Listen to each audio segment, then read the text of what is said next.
할렐루야. 오늘 또 인사하고 시작하겠습니다. 주님 안에서 사랑합니다. 주님 안에서 축복합니다. 제가 오늘 이제서야 좀 당황스러운데 방송실에 좀 말씀드리겠습니다. 죄송하지만 마지막 찬송 338장이 아니라 다시 주님 앞에입니다. 제가 잘못 넣었나 봅니다. 사실 제가 좀 정신이 없었습니다. 오늘은 믿음에서 떠난 자들을 위한 설교 시리즈 네 번째입니다. 제목이 이겁니다. 고난에 대한 오해에 대한 설명입니다. 많은 사람들이 예수님을 주님으로 고백한 이후에 고난이 오고 나서 무너집니다. 굉장히 흔한 얘기 때문에 다들 잘 알고 계실 겁니다. 이것에 대해서 왜 그런 것인지에 대해서 한번 생각해 보려고 합니다. 믿음이 부족해서 그런 걸까요? 아니면은 헌신이 약해서 그런 걸까요? 아니면 기도가 모자라서 넘어지는 걸까요? 성경은 전혀 다른 원인을 제시합니다. 고난을 해석하는 구조 자체가 잘못되었기 때문에 넘어진다고 설명합니다. 오늘 본문은 바로 왜 오래 믿은 성도조차 무너질 수 있는지, 그리고 그 구조적 원인이 무엇인지에 대해서 살펴보려고 합니다. 보여주는 본문인데, 첫 번째는 고난이라는 것은 예외가 아니라 정상이라는 것을 우리가 이해해야만 합니다. 12절 말씀 한번 읽어보도록 하겠습니다. 베드로전서 4장 12절 다 같이 읽겠습니다. 시작. 사랑하는 자들아, 너희를 연단하려고 오는 불시험을 이상한 일 당하는 것 같이 이상히 여기지 말고. 오늘 이 말씀은 왜 이상하게 여기지 말라고 하는 것인지 우리가 한번 살펴볼 필요가 있습니다. 우리에게 있어서 고난이라는 것은 아픈 것이고, 아픈 것은 비정상 상태를 의미하는 아주 대표적인 지표입니다. 아프면 이상한 게 맞잖아요, 그지요? 보통 우리가 생활하면서 어디가 아프다 그러면 이상하다라는 것은 항상 동의어입니다. 아프면 병원 가는 게 정상이고, 아픈 것은 우리에게 있어서 비정상적인 것이 맞습니다. 맞는데, 그렇기 때문에 우리는 예수님을 믿고 나서 고난이 오는 것을 이상하게 생각합니다. 고난은 아픈 거니까, 아픈 거는 비정상이니까 그렇게 생각을 합니다. 그런데 사실 안타깝게도 이것은 아주 정상적인 상태입니다. 그리스도인의 고난은 비정상이 아니라, 그리스도인이 고난을 당하는 것은 비정상적인 일이 아니라 정상적인 상황이라는 겁니다. 그러면 많은 그리스도인들은 말을 합니다. 아니, 어떻게 아픈 게 정상입니까? 그러니까 다시 한번 12절로 돌아가는데, 12절에서 분명히 이렇게 말을 합니다. 연단하려고 오는 불시험을 이상한 일 당하는 것 같이 이상히 여기지 말고 라고 합니다. 정확하게 말하자면 그리스도인은 고통받아야 된다는 말이 아니고, 예수를 믿으면 무조건 고통받아야 한다는 말도 아니고, 그리스도인에게 주어지는 연단을 위한 불시험이 이상하지 않다는 이야기입니다. 이것을 이상하게 여기지 말라는 겁니다. 예를 들어서 설명 한번 해보도록 하겠습니다. 우리 성도님들께서 하나님 안에서 거룩한 소원을 품고 단기 선교를 나가셨는데, 나가보니까 어느 불쌍한 아이를 발견했습니다. 막 때도 꼬질꼬질 묻어 있고, 막 씻지도 못하고, 부모님도 안 계시고, 어디 천지 의지할 때도 하나도 없고, 너무 가여워서 참 진짜 큰 마음 먹어야죠. 이 아이를 입양해서 내 자식으로 기르겠다고 마음 먹고 이 아이를 절차를 밟아서 데려왔습니다. 데려와 보니까는 콧물은 질질 흐르고 있지, 얼마나 안 씻었는지 이상한 냄새도 나지, 피부병도 나 있지, 난리도 아니에요. 막 머리카락 막 떡져가지고 난리도 아니에요.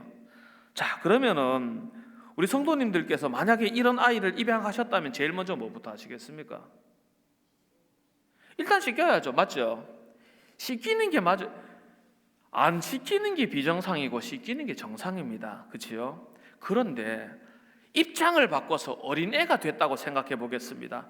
처음 보는 이상한 할매 할배들이 갑자기 나를 데려가더니 뜨거운 물을 들이붓고 비누칠을 하고 눈 닦아봐 죽겠는데 막 샴푸질을 하는데 힘들어 죽겠고 난 나가고 싶은데 아무리 울면서 떼써도 안 풀어줘요. 이거 정상일까요? 비정상일까요? 정상입니다. 어린애가 씻길라 그러는데 싫어하는 거 다들 하시지 않습니까? 정상입니다. 이건 정상입니다.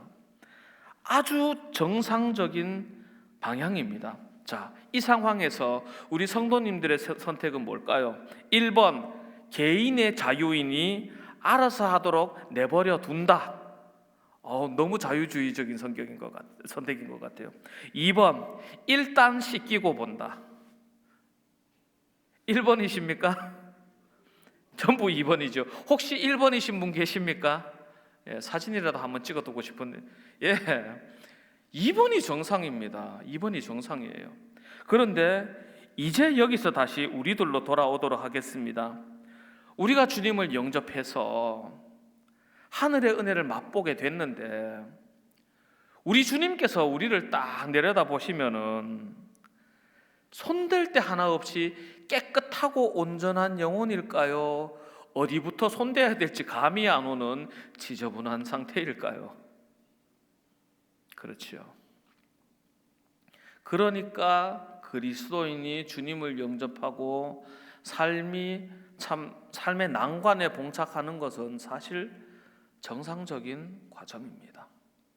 삶이 바뀌는 과정인데 이게 안 아플 리가 없지 않습니까? 힘들지 않을 리가 없지 않습니까? 정상입니다.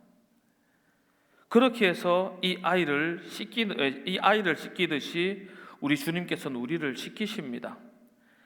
그렇기 때문에 예수님을 영접하고 은혜 안에서 살아가기로 한 사람은 하나님께서 보시기에 완벽하지 않기 때문에 어쩔 수 없이 마치 통과 의례처럼 삶의 큰 변화를 겪고 이 큰 변화가 고난으로 느껴질 수도 있습니다. 그러면 우리 사랑꾼이신 하나님께서 이 성도의 모습을 이 모습 이대로 내버려 두실까요? 아니면 기어코 고쳐 놓으실까요? 정답은 정해져 있습니다. 정답은 정해져 있습니다. 우리 하나님께는 선택의 여지가 없으십니다. 그렇기 때문에 우리는 고난에 대해서 이해할 줄 알아야 합니다. 그 다음에 심지어 이 고난이라는 것은 영광에 이르는 통로라는 것을 우리가 좀 이해할 필요가 있습니다. 13절을 읽어보도록 하겠습니다. 다 같이 읽겠습니다. 시작. 오히려 너희가 그리스도의 고난에 참여하는 것으로 즐거워하라. 이는 그의 영광을 나타나실 때에 너희로 즐거워하고 기뻐하게 하려 함이라. 아멘. 우리는 모두 계시록 3장에 나오는 볼지어다로 시작하는 말씀을 알고 있습니다. 왜냐하면 성경 구절을 암송하는 게 아니라 복음송을 암송하고 있거든요. 볼지어다 내가 문 밖에 서서 두드리노니. 이 찬송에서 결국 중요한 내용이 뭡니까? 주님의 고난에 어차피 우리는 주님 문을 열면은 우리는 주님과 함께 먹고 마시고 주님께서 우리와 함께 먹고 마신다는 내용 아닙니까? 그 내용이에요. 그 내용인데 주님께서는 그렇게 하시는 것을 통해서 어떻게 하느냐?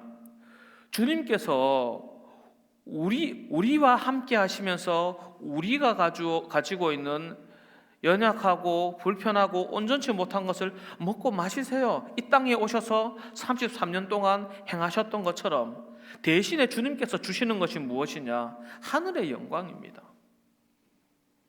그러니까 우리는 마치 두꺼비 집 지으면서 노래 부르는 것처럼 헌집 주고 새집 얻는 것처럼 우리의 연약한 삶을 주님께 드리고 하늘의 영광으로 받는 일을 하고 있습니다. 그런데 우리의 연약한 마음은 종종 이런 생각을 합니다. 계산을 합니다. 아이고, 너무 힘든 것 같은데. 그런데 세상에 사는 집도 하나 사기가 쉽지가 않은데 하늘의 집을 얻는 것이 쉬울 리가 있을까요? 그런 이야기입니다. 그리스도를 위한 고난과 그리스도 안에 누릴 영광은 따로 떨어져 있지가 않습니다. 그리스도의 영광에 참여한다는 것은 그리스도의 고난에도 참여한다는 이야기입니다. 따로 떨어져 있는 게 아닌데 영광만 차지하고 고난은 저 싫은데요 라고 하는 것은 말이 안 된다는 이야기입니다. 우리 주님께서는 당신의 고난에 참여한 자를 당신의 영광에 부르시지 않는 분이 결코 아닙니다. 그런데 주님의 승리가 확정되어 있는데 그의 고난에 참여하는 것이 망설여진다면 이것은 믿음이 없는 것이 아니고 손익계산이 약한 겁니다. 이건 계산의 문제예요. 믿음이 없어도 계산이 딱 나오는 이야기입니다.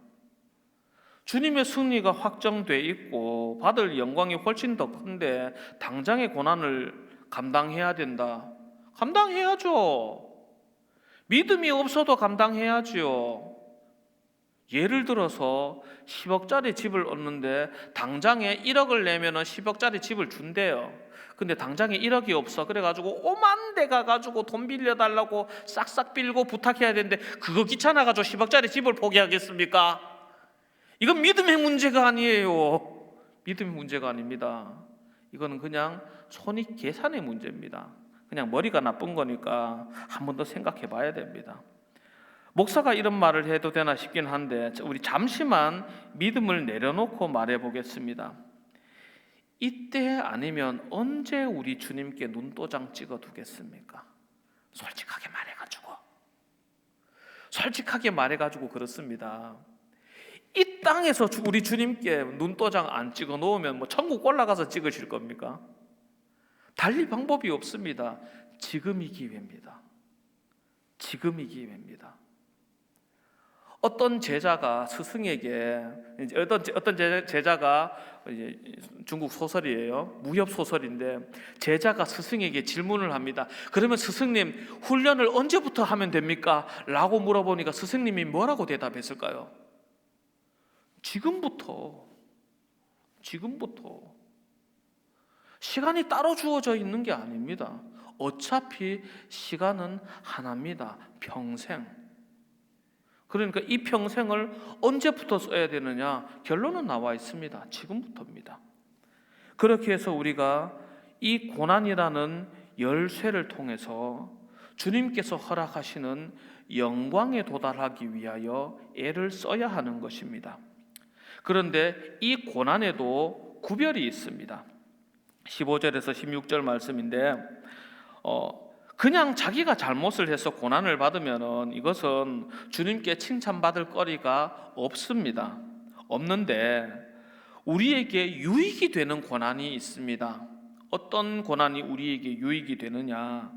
그리스도 안에서 받는 고난이 우리에게 유익이 됩니다. 주님께서는 다 보고 계십니다.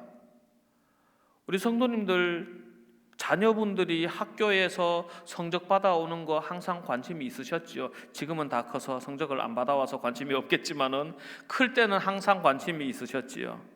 저희 어머니께서도 제 성적에 굉장히 관심이 많으셨습니다. 그러다가 슬슬 관심을 거두시더라고요. 아, 우리 아들은 공부에 재능이 없나 보다.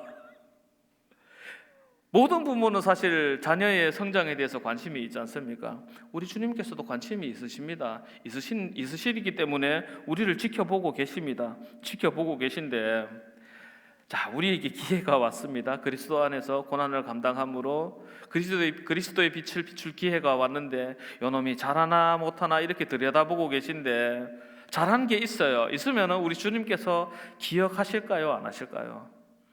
너무 뻔한 이야기입니다. 유치부에도 이런 퀴즈 내면은 좀 그렇습니다. 너무나도 당연한 이야기입니다. 우리 주님께서는 다 계산하고 계십니다. 다 보고 계십니다. 그러니까 우리는 공짜로 고난당하는 것이 결코 아닙니다. 그러니까 무조건 아프다 하고 주님을 원망하면 안 됩니다. 어차피 더 큰 은혜를 주신다고 하셨고 우리도 그것을 알고 가는 길이라는 것을 우리는 명심해야 됩니다. 다섯 번째입니다. 17절부터 18절 말씀인데 하나님께서는 자기 백성부터 거두십니다. 제일 먼저 사랑하시는 하나님의 돌보심은 제일 먼저 가장 사랑하시는 순서대로 돌아가는 겁니다. 성도들부터 돌아간다는 이야기입니다. 이 자리에 계신 분들이 모두 부모님들이시니까 그 전제로 한번 여쭈어 보겠습니다. 우리 집에 굴러다니는 내 자식들이 코 질질 흘리고 있고 떼꼬재랑물 졸졸 흐르고 머리카락은 그냥 막 엉망진창이 돼가지고 돌아다니는데 그거부터 시키시겠습니까? 길거리에 나가서 길거리에 돌아다니는 애들부터 시키시겠습니까? 너무 당연한 이야기입니다. 너무 당연한 이야기입니다. 내 새끼부터 씻겨놓고 그 다음에 나가가지고 돌아다니는 애들, 불쌍한 애들 보이면 시킬 수도 있는 노릇이지만 제일 1번은 누굽니까? 내 자식입니다. 당연한 이야기입니다. 하나님께서 당신의 자녀들을 돌보실 그때에 순서가 어떻게 돌아갈까요? 뻔한 이야기입니다. 사랑하는 순서대로 돌아갑니다. 어쩔 수가 없습니다. 그러니까 고난에 참여함이 누가 제일 1번이 될까요? 성도가 1번이 됩니다. 그게 당연합니다. 고난이 없으면 이상한 겁니다. 진짜 고민해 봐야 되는 일입니다. 그렇기 때문에 이 고난을 당한다는 것은 하나님께서 그를 버리셨다는 뜻이 아니라 하나님께서 사랑하시고 관심 있으시다는 뜻입니다. 그렇기 때문에 19절 말씀 맡기고 선을 행하라는 말씀입니다. 여기까지 설명을 들으면 이런 생각 드시는 성도님도 계실 것 같습니다. 말 뜻은 다 좋은데 그걸 누가 합니까? 라는 생각을 하시는 분도 계실 것 같습니다. 사실 그렇습니다. 이걸 누가 합니까? 사람의 마음은 이렇게까지 넓지가 않습니다. 어떻게 이론상으로 맞지요. 하나님께서 당신의 자녀를 사랑하시고 제일 먼저 돌보시고 씻기시고 하나님께서 선하신 뜻으로 우리에게 이런 일을 행하시는데 감사할 일인데 이것까지는 알기는 알겠는데 이거 어떻게 감당을 해요, 사람이? 이런 질문이 나오는 것이 정상입니다. 그래서 19절 말씀입니다. 19절 말씀 다 같이 읽도록 하겠습니다. 시작. 그러므로 하나님의 뜻대로 고난을 받는 자들은 또한 선을 행하는 가운데에 그 영혼을 미쁘신 창조주께 의탁할지어다. 아멘. 우리는 예수님이 아닙니다. 우리는 어디 이야기책에 나오는 위대한 사람이 결단코 아닙니다. 그러니까 우리는 이걸 못합니다. 그러니까 19절 말씀을 주십니다. 그 영혼을 미쁘신 창조주께 의탁할지어다.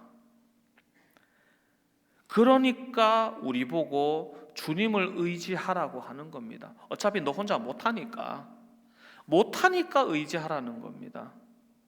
혼자 하면 좋지요. 그런 사람 한 명도 없습니다. 그러나 우리 주님께서는 우리가 하지 못할 것을, 애초에 하지 못할 것을 알고 계셨습니다.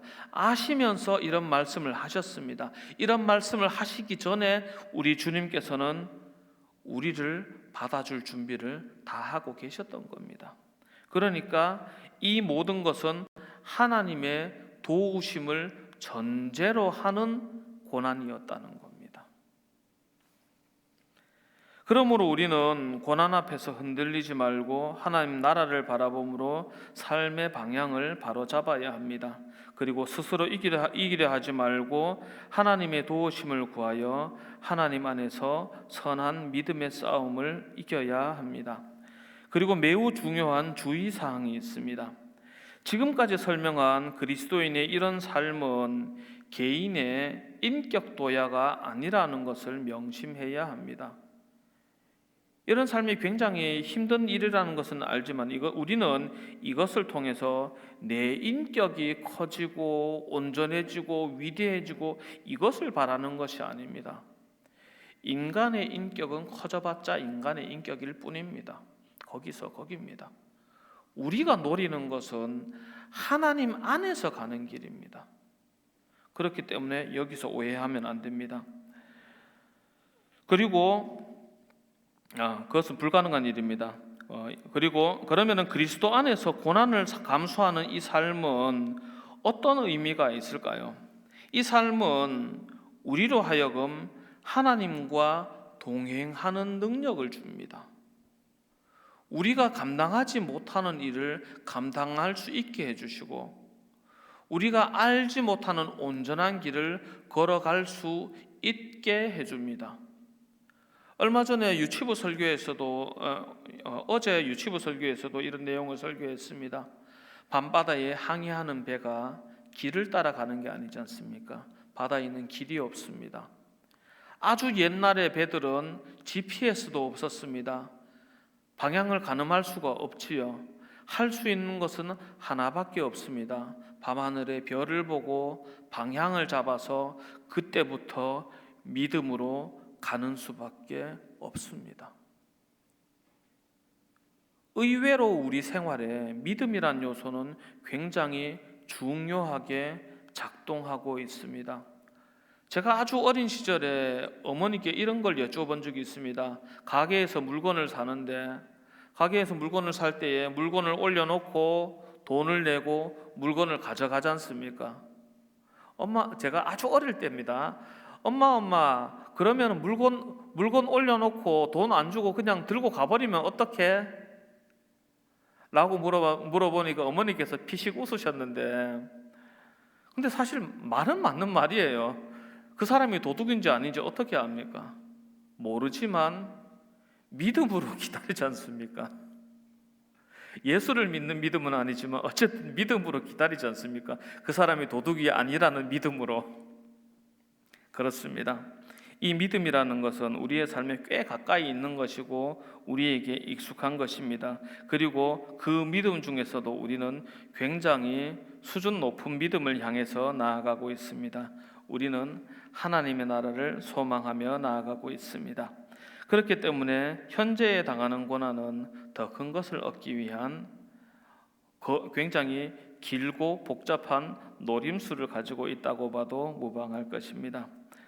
우리에게는 영원한 자랑거리가 있습니다.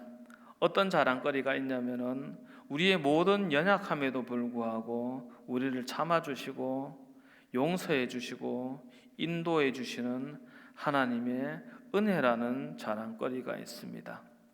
우리가 고난에 직면할 때에 길을 잃을 때가 많습니다. 사실 이번 설교 준비하면서도 저 자신에게도 여러 번 질문해 봤습니다. 윤 목사, 니는 뭐 안 넘어지나? 할 말 없습니다. 저도 넘어집니다. 사람은 누구나 넘어집니다.